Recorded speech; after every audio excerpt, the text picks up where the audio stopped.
8만 톤과 1cm. 이 대결에서 누가 이기겠습니까? 바보 같은 질문입니다. 당연히 8만 톤이죠. 중국이 괴물을 띄웠습니다. 8만 톤짜리 항공모함. 아시아 역사상 존재한 적 없는 덩치였습니다. 가판 위에 전투기 수십 대를 싣고 서해를 향해 오고 있었죠. 그 거대한 그림자가 한반도를 덮어오기 시작했습니다. 일본도 움직였습니다. 경항공모함에 스텔스 전투기를 싣고 이빨을 드러내고 있었죠. 동북아시아의 바다가 화약 냄새로 가득 찼습니다. 그 한가운데 끼인 나라가 있었습니다. 삼면이 바다고 사방이 강대국이었죠. 덩치로 싸우면 백전백패입니다. 그런데 그 나라는 항공모함을 만들지 않았습니다. 전함도 만들지 않았죠. 대신 1cm짜리 조각을 만들었습니다. 세상이 비웃었습니다. 미국 펜타곤이 코웃음을 쳤고 유럽 전문가들이 조롱했습니다. 불가능하다고 했죠. 그런데 몇 년 후 그 비웃음이 공포로 바뀌었습니다. 그 작은 조각이 8만 톤짜리 괴물의 숨통을 조이기 시작한 겁니다. 그 나라가 어디냐고요? 대한민국입니다. 중국이 8만 톤짜리 괴물을 띄웠습니다. 한국은 1cm짜리 조각을 만들었죠. 세상은 비웃었습니다. 저도 비웃었습니다. 그런데 말입니다. 지금 그 괴물 앞에서 떨고 있는 건 누구겠습니까? 한국이 아닙니다. 그 괴물을 만든 자들입니다. 저는 데이비드 로젠버그입니다. 미국 국방부 펜타곤에서 22년간 첨단 무기 평가관으로 일해왔습니다. ASA 레이더부터 전자전 시스템, 스텔스 탐지 기술까지 세계 각국의 군사 장비를 직접 분석하고 평가하는 것이 제 업무였죠. 저는 화려한 홍보 영상이나 과장된 기자회견 같은 건 믿지 않습니다. 오직 실제 성능 데이터와 테스트 결과만이 진실을 말해준다고 믿어왔습니다. 22년간 단 한 번도 그 원칙을 어긴 적이 없죠. 그런 제가 오늘 한국 이야기를 꺼내려 합니다. 솔직히 고백하겠습니다. 저는 한국의 군사 기술을 무시했습니다. 반도체야 인정했죠. 삼성, SK하이닉스, 메모리 반도체 분야에서는 세계 최강이라는 걸 누가 부정하겠습니까? 하지만 군사 기술은 완전히 다른 세계라고 생각했습니다. 최첨단 군사 레이더는 미국, 그리고 유럽의 극소수 국가만이 만들 수 있는 영역이라고 철석같이 믿었죠. 그런데 제가 틀렸습니다. 완전히 틀렸습니다. 본격적인 이야기에 앞서 동북아시아에서 무슨 일이 벌어지고 있었는지부터 말씀드려야 할 것 같습니다. 이 상황을 이해하셔야 한국의 선택이 얼마나 대담한 것이었는지 아실 수 있으니까요. 2023년 중국 장쑤성 조선소에서 괴물이 모습을 드러냈습니다. 부젠함, 중국의 세 번째 항공모함이었습니다. 배수량 8만 톤. 이 숫자가 잘 와닿지 않으실 수 있습니다. 제가 비교를 해드리죠. 미국이 자랑하는 니미츠급 항공모함이 약 10만 톤입니다. 푸젠함은 그 니미츠급의 80%에 육박하는 덩치를 가진 겁니다. 아시아 역사상 이 정도 규모의 항공모함은 단 한 번도 존재한 적이 없었습니다. 그런데 더 무서운 건 크기가 아닙니다. 이 항공모함에는 전자기식 항공기 사출 시스템이 장착되어 있었습니다. 전 세계에서 이 기술을 가진 나라는 미국과 중국 단 두 나라뿐입니다. 이게 무슨 의미인지 아십니까? 30톤이 넘는 중무장, 전투기를 단 2초 만에 하늘로 쏘아 올릴 수 있다는 뜻입니다. 전투기 출격 강력이 기존의 절반으로 줄어드는 거죠. 같은 시간에 2배의 전투기를 날릴 수 있다는 이야기입니다. 중국은 여기서 멈추지 않았습니다. 2030년까지 항공모함 6척 체제를 구축하겠다고 공식 선언했습니다. 6척이면 동중국해, 서해, 남중국해를 동시에 장악할 수 있는 전력입니다. 태평양 서쪽 바다의 판도가 완전히 뒤집힐 수 있다는 뜻이었죠. 일본도 움직이기 시작했습니다. 이즈모급 호위함을 경항공모함으로 개조하더니 미국의 최신의 스텔스 전투기 F-35B를 도입해서 탑재하기 시작했습니다. 평화헌법 운운하던 일본이 사실상 공격형 항공모함을 보유하게 된 겁니다. 동북아시아의 바다와 하늘에서 역사상 유례없는 군비 경쟁이 시작된 거죠. 그렇다면 한국은 어떻겠습니까? 저는 당시 한반도 상황을 분석하면서 심각한 우려를 가질 수밖에 없었습니다. 지도를 한번 펴보십시오. 한반도는 지정학적으로 악몽 같은 위치에 놓여 있습니다. 삼면이 바다로 둘러싸여 있고 북쪽에서는 끊임없이 미사일 위협이 날아옵니다. 작전 공간이 너무나 좁죠. 제가 충격받은 계산이 하나 있습니다. 중국 항공모함이 서해 중간 해역에 자리를 잡으면 거기서 출격한 전투기가 서울 상공에 도달하는 데 걸리는 시간이 얼마인지 아십니까? 고작 7분입니다. 7분. 라면 끓이는 시간도 안 되는 거죠. 위협을 감지하고 요격 체계를 가동하고 대응하기엔 터무니없이 짧은 시간입니다. 설상가상으로 전쟁의 양상 자체가 바뀌고 있었습니다. 스텔스 전투기는 기존 레이더로는 제대로 탐지할 수가 없습니다. 레이더 화면에 참새 한 마리 정도로밖에 안 잡히죠. 그런데 그 참새가 미사일을 싣고 날아오는 겁니다. 거기에 극초음속 미사일까지 등장했습니다. 마하 5 음속의 5배입니다.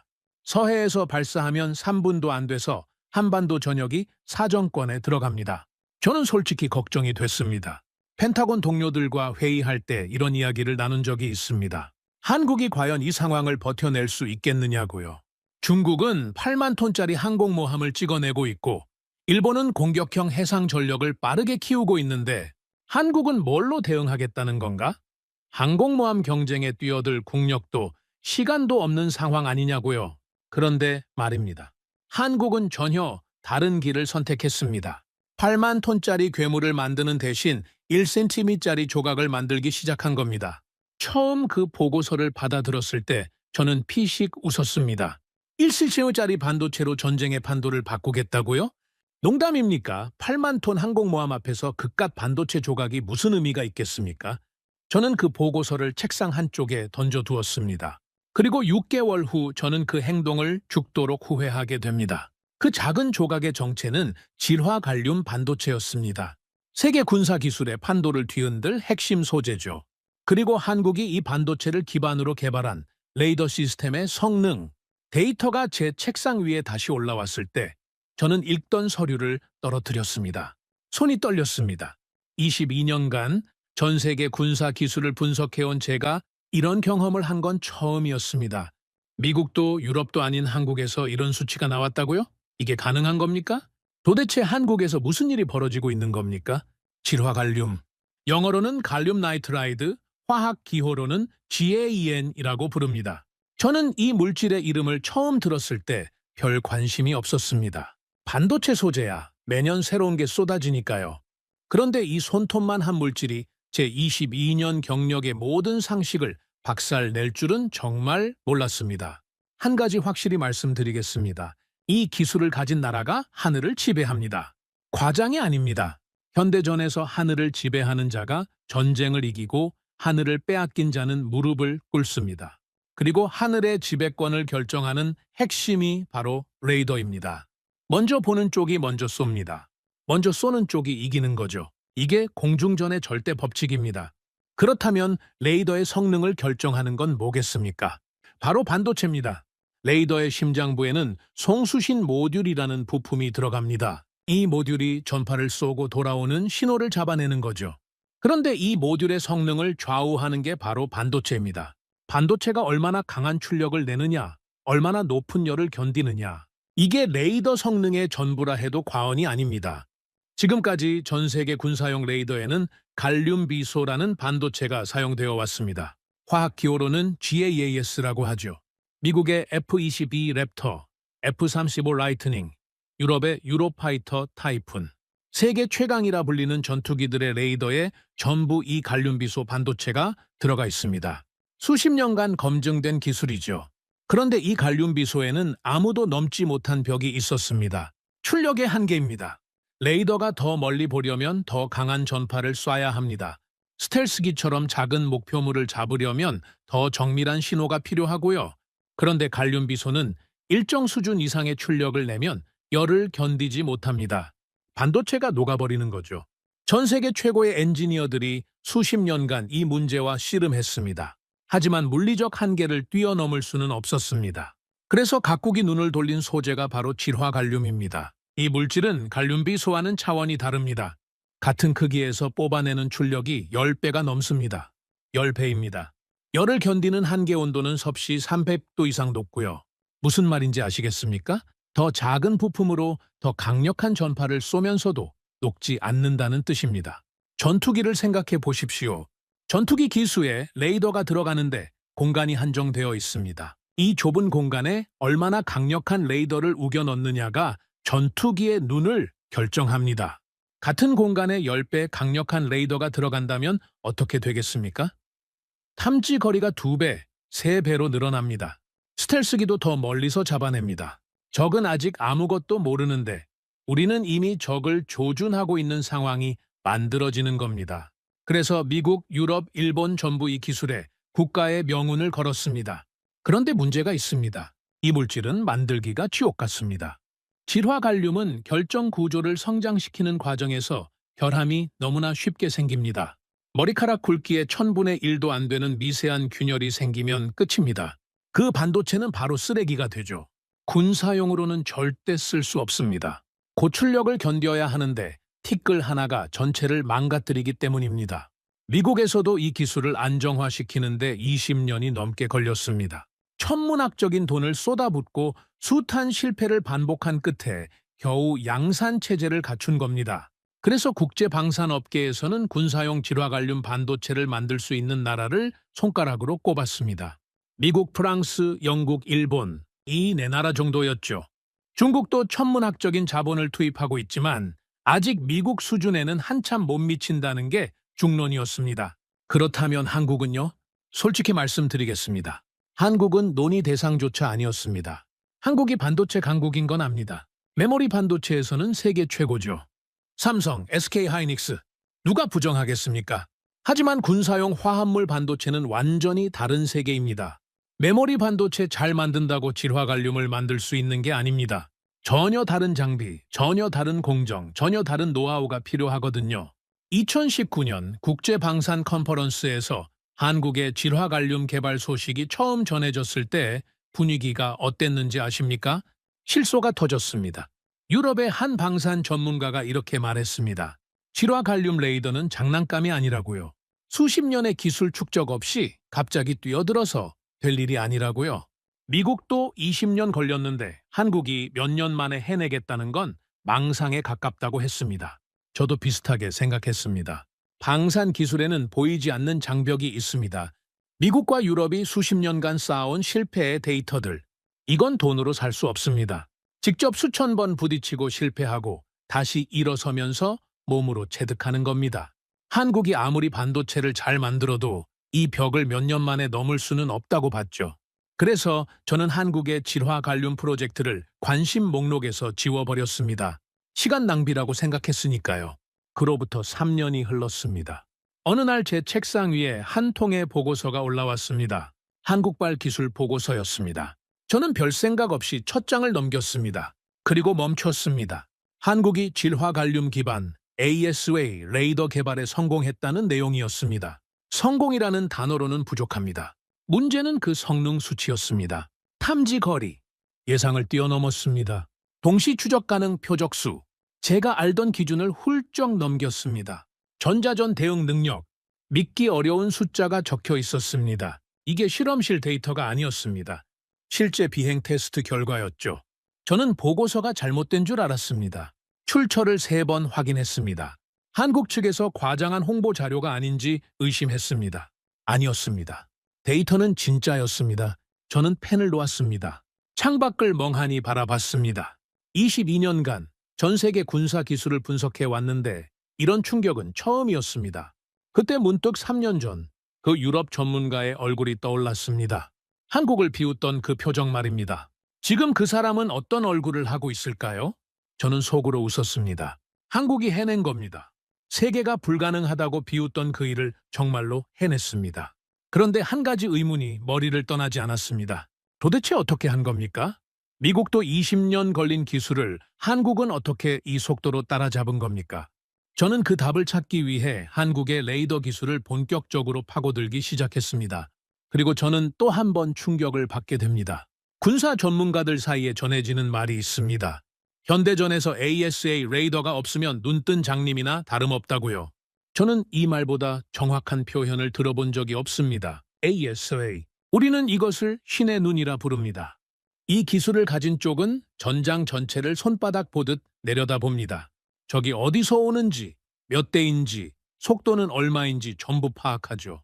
반면 이 기술이 없는 쪽은 어둠 속에서 더듬거리는 것과 같습니다. 적이 코앞에 와서야 알게 됩니다. 그때는 이미 늦은 거죠. 기존 레이더를 떠올려 보십시오. 둥근 접시 안테나가 빙글빙글 돌아가는 방식입니다. 영화에서 많이 보셨을 겁니다. 문제는 속도입니다. 안테나가 돌아가는 사이 적은 수 킬로미터를 이동합니다. 그 틈에 미사일이 날아올 수 있죠. ASA는 완전히 다릅니다. 안테나가 돌아가지 않습니다. 대신 수천 개의 소형 송수신 모듈이 레이더판에 빼곡히 박혀 있죠. 이 모듈들이 동시에 작동하면서 1000분의 1초 만에 방향을 바꿉니다. 사실상 모든 방향을 동시에 보는 겁니다. 실전에서 이게 어떤 의미인지 말씀드리겠습니다.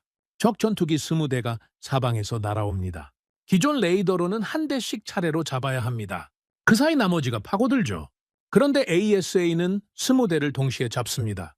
동시에 추적하고 동시에 조준합니다. 스텔스 전투기도 마찬가지입니다. 기존 레이더에는 참새만 하게 찍히거나 아예 안 보이죠. 그런데 ASA는 수천 개 모듈이 각각 다른 주파수로 전파를 쏩니다. 수천 개 그물을 동시에 던지는 겁니다.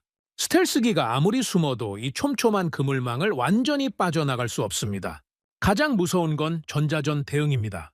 적이 방해 전파를 쏘면 보통 레이더는 눈이 멀어버립니다. 그런데 ASA는 수천 개 모듈이 독립적으로 작동합니다. 일부가 교란당해도 나머지가 멀쩡하죠. 오히려 적의 방해 전파 위치를 역추적합니다. 우리 눈을 멀게 하려다가 자기 위치를 들키는 겁니다. 문제는 이 기술을 아무나 만들 수 없다는 겁니다. 레이더 하나에 송수신 모듈이 1000개 이상 들어갑니다. 이 모듈마다 질화갈륨 반도체가 필요하죠. 만들기 지옥 같은 그 반도체를 수천 개씩 완벽하게 찍어내야 합니다. 거기에 슈퍼컴퓨터급 제어 시스템, 첨단 냉각 기술까지 이 모든 게 맞아떨어져야 비로소 완성됩니다. 그래서 이 기술 가진 나라가 손에 꼽힙니다. 미국, 유럽, 몇몇 국가, 이스라엘, 일본 정도였죠. 한국이 이 대열에 뛰어들었을 때 저는 고개를 저었습니다. 미국이 30년 넘게 쌓은 기술입니다. 불가능하다고 봤죠. 그런데 제가 틀렸습니다. 한국이 개발한 레이더 성능 데이터가 제 손에 들어왔을 때 저는 벌떡 일어났습니다. 탐지거리가 예상보다 30% 길었습니다. 동시 추적 표적수는 상상 이상이었죠. 전자전 대응은 미국 최신 시스템과 비교해도 밀리지 않았습니다. 저는 데이터를 3번 확인했습니다. 출처를 검증하고 또 검증했죠. 진짜였습니다. 22년간 전 세계 군사 기술을 분석해왔습니다. 이런 충격은 처음이었습니다. 한국이 따라잡은 게 아니었습니다. 자기만의 길을 만들어낸 거였죠. 그 이야기를 들으면 소름이 돋으실 겁니다. 2019년 독일 베를린에서 열린 국제방산 컨퍼런스였습니다. 전 세계 군사 기술 전문가 300여 명이 모이는 자리였죠. 저도 미국 대표단으로 참석했습니다. 점심시간에 흥미로운 소문이 돌았습니다. 한국이 독자적으로 질화갈륨 기반 ASA 레이더를 개발하고 있다는 이야기였죠. 그 순간 테이블 분위기가 어땠는지 아직도 생생합니다. 프랑스 탈레스 출신 엔지니어가 포크를 내려놓으며 피식 웃었습니다. 영국 방산 분석가는 코웃음을 쳤죠. 독일 레이더 전문가는 손을 내저으며 말했습니다. 한국이 반도체는 기가 막히게 잘 만들지만 군사 기술은 완전히 다른 세계라고요. 그런데 가장 신랄했던 사람은 프랑스의 한 방산 컨설턴트였습니다. 그는 와인잔을 돌리며 테이블 전체가 들리도록 말했죠. 한국이 ASA를 만든다고요? 그럼 나는 내일 화성에 갑니다. 테이블이 웃음바다가 됐습니다. 그는 거기서 멈추지 않았습니다. ASA 레이더는 장난감이 아니라고요. 미국이 30년을 피땀 흘려 만든 기술인데 한국이 몇 년 만에 뚝딱 해낸다. 세상에 그런 마법은 없다고요. 한국이 아무리 돈을 쏟아부어도 시간을 살 수는 없다고 했습니다. 저도 솔직히 동의했습니다.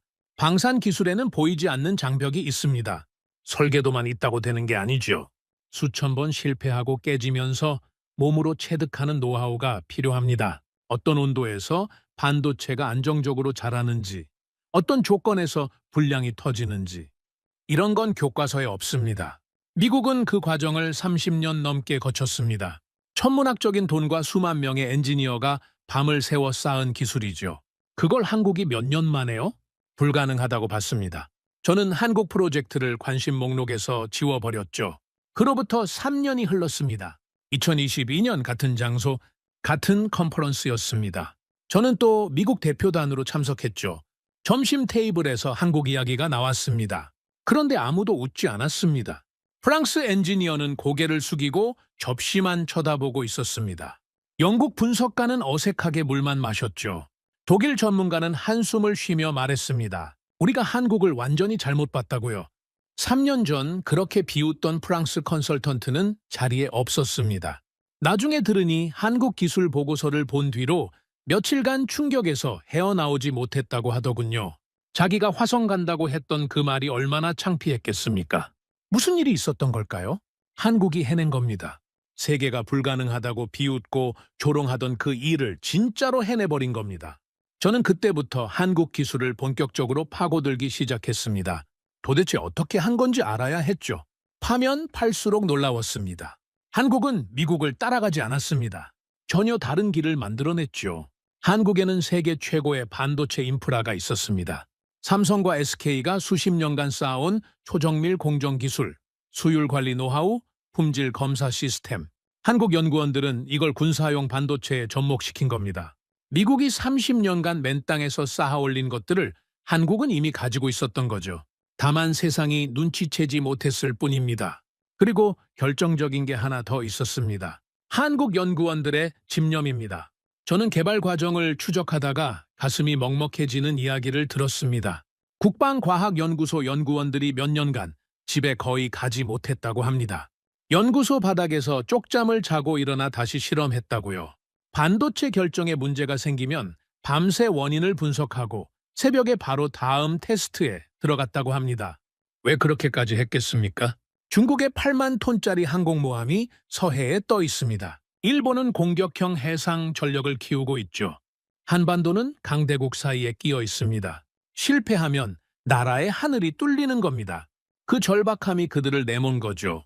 미국은 30년이 걸렸습니다. 한국 연구원들은 그 30년치 실패를 몇 년 안에 압축해서 겪어낸 겁니다. 잠도 못 자고 가족도 못 보면서요?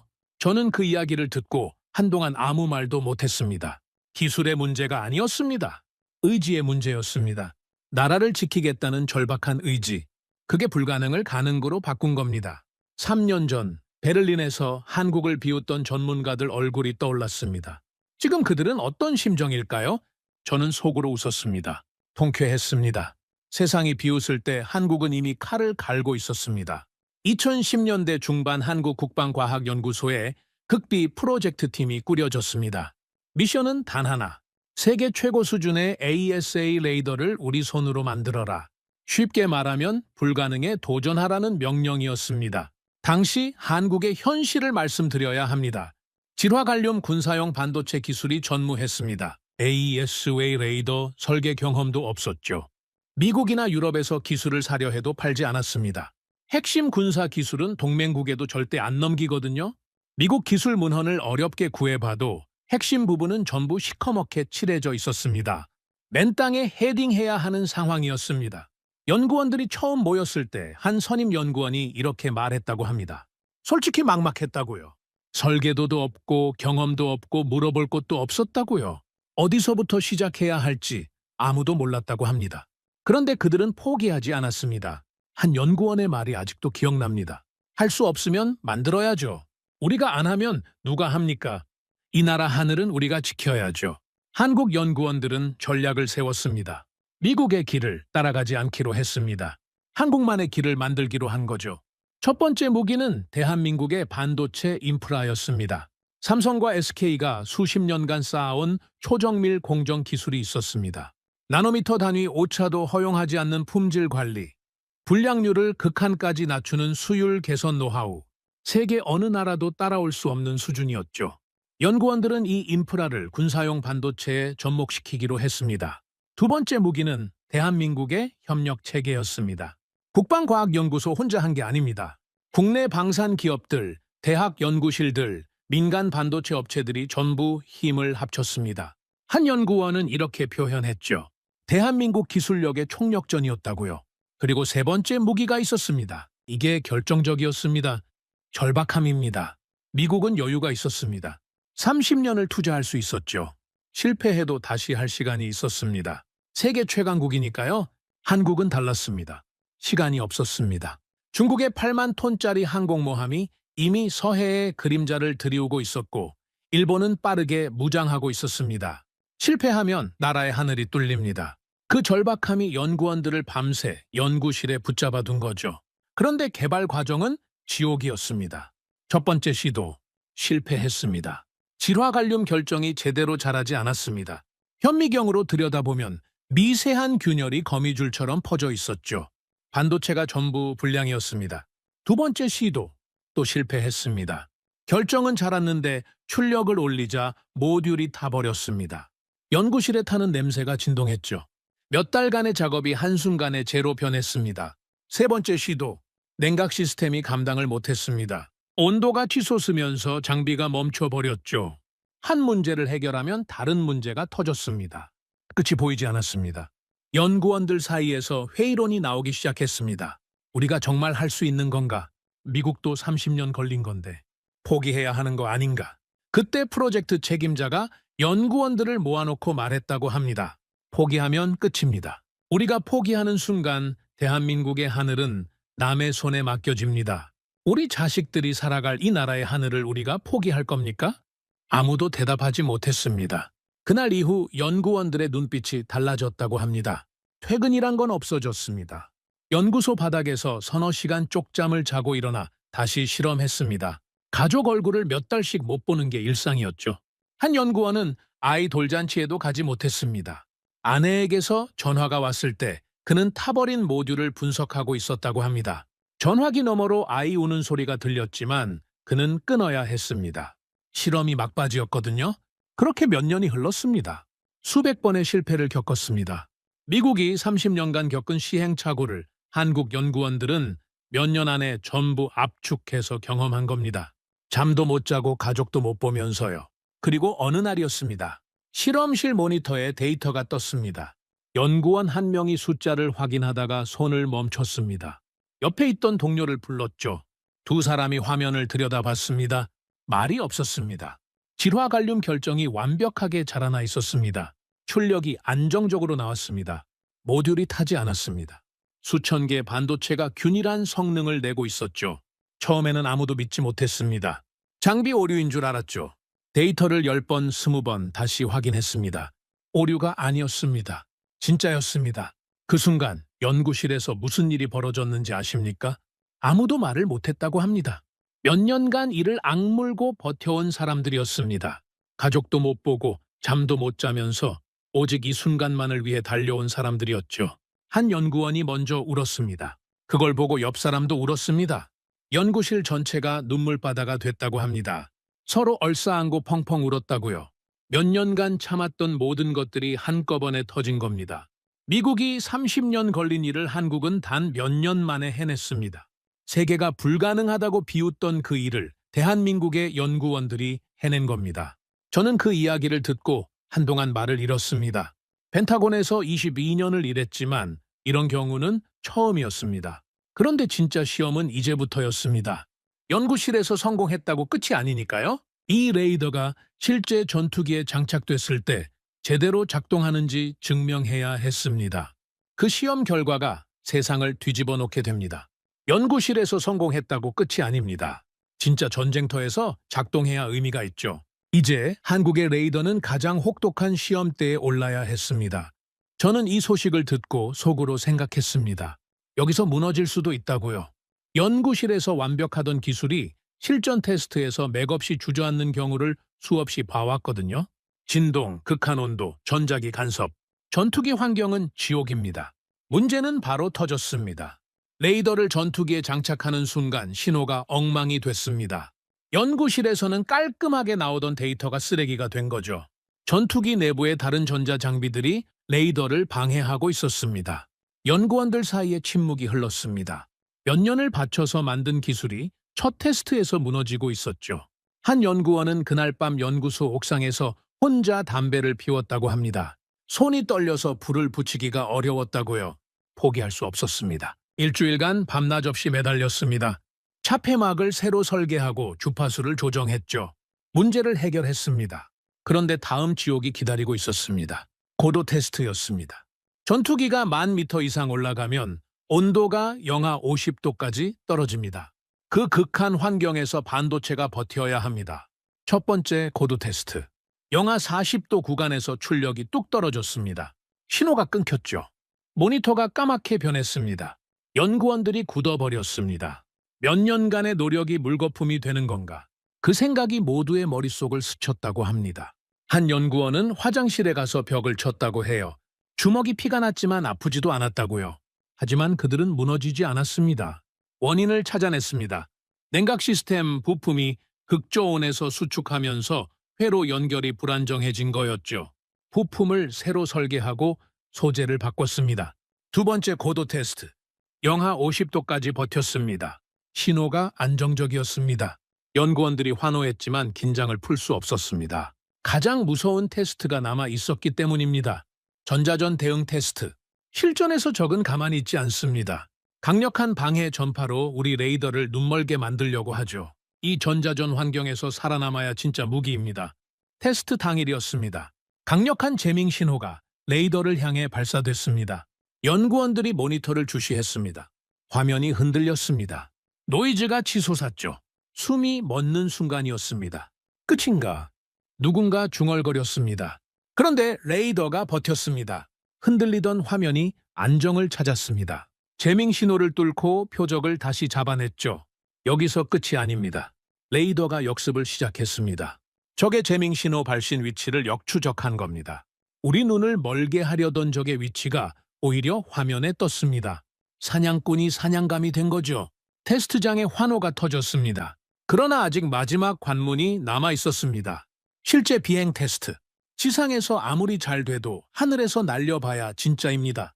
전투기가 급선회하고 급상승할 때 엄청난 중력 가속도가 걸립니다. 그 상황에서 레이더가 흔들리지 않아야 합니다. 시험 비행 당일이었습니다. 새벽부터 연구원들이 경납고에 모였습니다. 아무도 말이 없었죠. 커피를 마시는 손이 떨리는 사람도 있었습니다. 몇 년간의 모든 것이 오늘 판가름 나는 거였으니까요. 활주로에 전투기가 섰습니다. 엔진이 굉금을 내기 시작했죠. 귀가 찢어질 것 같은 소리가 경납고까지 울렸습니다. 전투기가 활주를 시작했습니다. 점점 속도가 붙더니 기수가 들렸죠. 거대한 금속 덩어리가 하늘로 치솟았습니다. 연구원들은 관제실 모니터 앞에 빼곡히 모여 있었습니다. 숨소리조차 들리지 않았죠. 레이더가 켜졌습니다. 첫 번째 데이터가 떴습니다. 담지 거리 체크. 숫자가 올라갔습니다. 기준을 넘었습니다. 연구원 몇 명이 주먹을 불끈 쥐었죠.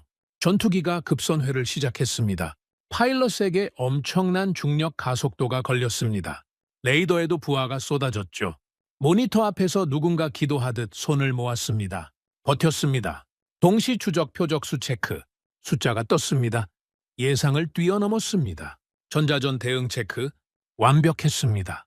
모든 항목이 기준을 초과했습니다. 관제실이 터졌습니다. 환호성이 쏟아졌습니다. 서로 얼싸안고 뛰었습니다. 울음을 터뜨리는 사람도 있었죠. 몇 년간 잠도 못 자고 가족도 못 보면서 버텨온 모든 것이 이 순간을 위한 거였습니다. 한국이 해낸 겁니다. 실험실 수준이 아니었습니다. 실전 배치가 가능한 완성된 무기였습니다. 그 데이터가 국제 방산 시장에 퍼졌을 때 세계가 뒤집혔습니다. 미국 국방부에 비상이 걸렸습니다. 저도 보고서를 받아들고 2번, 3번 확인했죠. 믿기 어려웠습니다. 유럽 방산업체들은 긴급 회의를 소집했습니다. 베를린에서 한국을 비웃던 그 프랑스 컨설턴트는 동료에게 이렇게 말했다고 합니다. 화성에 갈 채비를 해야겠다고요. 그가 3년 전에 자기 입으로 한 말이었죠. 한국이 AESA를 만들면 자기는 화성에 간다고요. 세상이 한국을 다시 보기 시작했습니다. 그런데 이건 시작에 불과했습니다. 한국은 이 기술로 더 큰 그림을 그리고 있었습니다. 세계가 충격에 빠져 있을 때 한국은 이미 다음 수를 두고 있었습니다. 레이더 하나로 끝낼 생각이 없었던 거죠. 한국이 꺼내든 다음 카드는 KF-21 보라매였습니다. 대한민국이 독자 개발한 초음속 전투기. 이 전투기의 기수에 바로 그 AESA 레이더가 장착됩니다. 저는 KF-21 소식을 처음 들었을 때 또 한 번 고개를 저었습니다. 전투기 독자 개발이요. 미국도 F-35 하나 만드는데 20년이 넘게 걸렸습니다. 천문학적인 돈을 쏟아부었죠. 전투기 개발은 레이더와는 차원이 다릅니다. 그런데 한국은 또 해냈습니다. 2022년 7월 19일이었습니다. 경남 사천 공군 기지, 활주로에 KF-21이 섰습니다. 대한민국 태극마크가 기체에 선명하게 빛나고 있었죠. 엔진이 굉음을 내기 시작했습니다. 활주로 끝까지 울려 퍼지는 포효였습니다. 전투기가 움직이기 시작했죠. 점점 속도가 붙었습니다. 그리고 기수가 들렸습니다. 대한민국이 만든 전투기가 창공을 향해 치솟았습니다. 햇살이 쏟아지는 푸른 하늘 위로 태극마크가 날아올랐습니다. 그 장면을 지켜보던 개발진 수백 명이 환호했습니다. 울음을 터뜨린 사람도 있었죠. 수천 명의 땀과 눈물이 저 하늘을 날고 있는 거였으니까요. 한국은 세계에서 8번째로 초음속 전투기를 독자 개발한 나라가 됐습니다. 미국, 러시아, 중국, 프랑스, 스웨덴, 영국, 일본, 그리고 대한민국. 그런데 KF-21의 진짜 무서운 점은 따로 있었습니다. 바로 눈입니다. KF-21의 기수에는 한국이 독자 개발한 AESA 레이더가 들어가 있습니다. 세계가 불가능하다고 비웃던 바로 그 기술이죠. 이를세렘 질화갈륨 반도체 수천 개가 촘촘히 박혀서 하늘 전체를 감시합니다. 한국산 전투기의 한국산 레이더. 이게 왜 무서운지 아십니까? 미국 F-35를 생각해 보십시오. 세계 최강 전투기죠. 그런데 이걸 사려면 미국 허락이 필요합니다. 미국이 승인해야 살 수 있고 업그레이드도 미국이 해줘야 합니다. 미국이 마음을 바꾸면 부품 공급이 끊길 수도 있죠. 자기 나라 하늘을 지키는 무기인데 통제권이 남의 손에 있는 겁니다. 한국은 그 족쇄를 끊어버렸습니다. KF-21과 국산 레이더. 이 조합은 한국이 스스로 하늘을 지킬 수 있게 됐다는 뜻입니다. 누구 눈치도 볼 필요 없습니다. 원하면 스스로 업그레이드하고 필요한 만큼 생산할 수 있죠. 군사 독립입니다. 그런데 한국의 야심은 여기서 끝이 아니었습니다. AESA 기술은 전투기에만 쓰이는 게 아닙니다. 군함에도 들어갑니다. 지상 방공 시스템에도 들어가고 미사일 탐지 체계에도 핵심이죠. 이 기술 하나가 대한민국 전체 방공망의 눈을 업그레이드하는 겁니다. 적어도 미사일은 단거리 방공이 잡습니다. 중고도 위협은 중거리 체계가 막죠. 고고도 탄도 미사일은 장거리 체계가 요격합니다. 이 모든 체계의 눈이 AESA 레이더입니다. 한반도 전역에 보이지 않는 방패가 펼쳐지고 있는 겁니다. 여기서 한번 생각해 보십시오. 중국은 8만 톤짜리 항공모함을 만들었습니다. 거대하고 위압적이죠. 서해에 떠 있으면 그림자만으로도 위협입니다. 그런데 그 항공모함에서 전투기가 뜨는 순간 한국의 레이더는 이미 잡아내고 있습니다. 미사일이 날아와도 추적하고 요격할 수 있죠. 8만 톤짜리 괴물이 위협을 가하기도 전에 한국은 이미 대응 준비를 끝내고 있는 겁니다. 중국은 크기로 싸우려 했습니다. 국방비가 한국의 4배가 넘습니다. 병력도 비교가 안 되죠? 덩치로 밀어붙이면 이길 수 있다고 생각한 겁니다. 한국은 다르게 싸웠습니다. 거대한 철덩어리 대신 1cm 반도체를 선택했습니다. 크기 경쟁 대신 기술 경쟁을 택한 거죠. 그리고 그 선택이 맞았습니다. 여기서 더 놀라운 일이 벌어졌습니다. 세계가 한국 기술을 사겠다고 줄을 서기 시작한 겁니다. 과거를 생각해 보십시오. 한국은 기술을 사러 다니던 나라였습니다. 미국에 유럽에 돈을 주고 무기를 사왔죠. 기술 이전을 부탁해도 핵심은 절대 안 줬습니다. 지금은 어떻습니까? 폴란드가 한국산 무기를 대량 구매했습니다. K2 전차, K9 자주포, FA-50 경전투기. 수십조 원 규모의 계약이었죠. 폴란드 국방부 관계자가 이렇게 말했습니다. 한국 무기의 성능과 가격 경쟁력이 뛰어나다고요. 사우디아라비아가 한국 방산에 관심을 보이고 있습니다. 아랍에미리트도 마찬가지죠. 동남아시아 여러 나라가 한국산 무기를 들여오고 있습니다. 유럽에서도 한국 기술에 눈독을 들이고 있습니다. 과거에는 기술을 안 팔겠다며 고개를 저었던 나라들이죠. 이제 그들이 한국에 손을 내밀고 있는 겁니다. 완전히 뒤집힌 거죠. 저는 이 변화를 지켜보면서 솔직히 복잡한 심정이었습니다. 22년간 미 국방부에서 일하면서 저는 항상 미국 기술이 최고라고 믿어왔습니다. 틀린 말은 아닙니다. 미국은 여전히 세계 최강의 군사 기술을 가지고 있죠. 하지만 한국이 이 속도로 치고 올라오는 건 예상 못했습니다. 10년 전만 해도 한국은 방산 기술의 변방이었습니다. 미국과 유럽 기술을 사다 쓰는 나라였죠. 그런데 지금은 세계가 한국 기술을 사러 옵니다. 폴란드 같은 나토 회원국까지 한국산을 선택하고 있습니다. 어떻게 이런 일이 가능했을까요? 저는 그 답을 압니다. 연구소에서 밤을 사온 사람들이 있었습니다. 가족도 못 보면서 버틴 사람들이 있었죠. 불가능하다는 말을 듣고도 포기하지 않은 사람들이 있었습니다. 아이 돌잔치도 못 가고 타버린 모듈을 분석하던 그 연구원처럼요. 나라를 지키겠다는 절박함. 그게 대한민국을 바꾼 겁니다.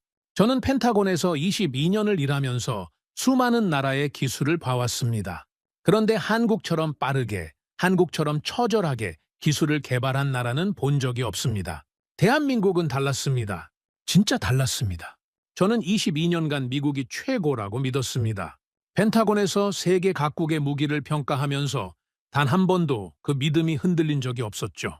미국의 기술력은 압도적이었고 다른 나라들은 따라오려고 발버둥치는 수준이었습니다. 그런데 한국이 그 믿음을 박살냈습니다. 돌이켜보면 저는 한 가지 믿음이 더 있었습니다. 전쟁의 승패는 더 큰 무기를 가진 쪽이 결정한다고요. 더 큰 항공모함, 더 많은 전투기, 더 강한 화력, 덩치와 숫자가 전쟁을 지배한다고 믿었습니다. 한국을 보고 그 생각도 완전히 바뀌었습니다. 중국은 8만 톤짜리 괴물을 만들었습니다. 아시아 역사상 가장 거대한 항공모함이죠. 갑판 위에 전투기 수십 대를 싣고 서해를 누빕니다. 그림자만으로도 주변국을 위협하는 존재입니다. 일본은 해상 전력을 키우고 있습니다. 경항공모함에 스텔스 전투기를 탑재하고 있죠. 그 사이에 끼인 한반도. 면적은 중국의 100분의 1도 안 됩니다. 국방비는 4분의 1 수준이죠. 크기로 싸우면 절대 이길 수 없습니다. 그런데 한국은 크기 싸움을 하지 않았습니다. 8만 톤짜리 괴물 대신 1cm짜리 반도체를 만들었습니다. 세상은 비웃었습니다. 저도 비웃었죠. 베를린 컨퍼런스에서 유럽 전문가들과 함께 코웃음을 쳤습니다. 한국이 AESA를 만들면 나는 화성에 간다던 그 프랑스 컨설턴트 기억나십니까? 우리 모두 틀렸습니다. 한국은 해냈습니다. 미국이 30년 걸린 일을 몇 년 만에 이뤄냈죠. 세계 최고 수준의 레이더를 국산화했고 그걸 국산 전투기에 장착했습니다. 이제 한국의 눈은 중국의 8만 톤짜리 괴물을 꿰뚫어 봅니다. 항공모함에서 전투기가 뜨기도 전에 한국은 이미 잡아내고 있죠. 거대한 철덩어리가 위협을 가하기도 전에 대응 준비가 끝나 있는 겁니다. 8만 톤이 1cm 앞에서 무력해졌습니다. 왜 한국이었을까요? 저는 그 답을 찾았습니다. 절박함입니다. 한국은 강대국들 사이에 끼어 있습니다. 실패하면 나라의 하늘이 뚫립니다. 그 절박함이 연구원들을 밤새 연구소에 붙잡아뒀습니다. 가족도 못 보고 아이 돌잔치도 못 가면서 버틴 사람들이 있었습니다. 30년치 실패를 몇 년에 압축해서 겪어낸 사람들이 있었죠. 나라를 지키겠다는 의지. 그게 불가능을 가능으로 바꾼 겁니다. 저는 솔직히 인정합니다. 완전히 틀렸습니다. 한국을 과소평가한 제가 오만했습니다. 이제 세계가 한국을 다르게 봅니다. 폴란드가 한국 무기를 삽니다. 중동에서 러브콜이 쏟아지죠. 무기를 사던 나라가 파는 나라로 바뀌었습니다. 미래의 전쟁은 덩치가 아니라 기술이 결정합니다. 그 경쟁에서 대한민국은 이미 선두에 섰습니다. 저는 데이비드 로젠버그입니다. 펜타곤 22년 경력의 군사 전문가죠. 그런 제가 한국 앞에 고개를 숙입니다. 대한민국의 경의를 표합니다.